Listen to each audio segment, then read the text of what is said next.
duk sanda ka gansu cikin jama'a wallahi ma'anan je yake fassara mana ma'anan sharif.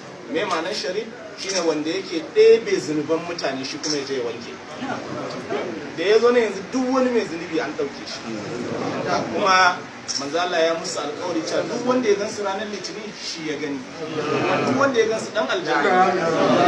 Yaya kuke gani jiran da aka yi na awa 1 ko awa 2 mutum ya samu aljanna da shi da ya tafi neman kuɗi wanne ya fi masa? Yana da haɗi? Da aka ku gode ma Allah. Wannan sharif su ne wanda za a je Morocco a kashe sama da 500,000 a ziyarce su da guziri da komai. Yau gashi ya zo gidanka. Nesa ta zo kusa.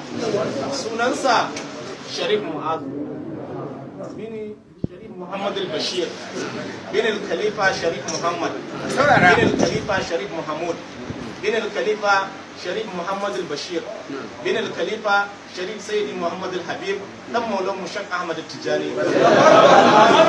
Tsakaninsa da Shehu Tijani mutum 5 ne. Daga kansa zuwa manzan Allah mutum 31 ne. Yanzu ga manzan Allah a garinku a ranar Litinin. Wannan farin ciki ya isa haka. Da haka za mu saurara abin da Sharif zai ce.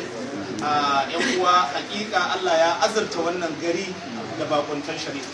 Duk annoba da masifu da suke garin yau Allah ya ɗauke su. Ba wai su zo gari kawai. Wallahi wata masifa tana so ta kunno kai, Allah ya ɗauke ta. Alhamdulillah.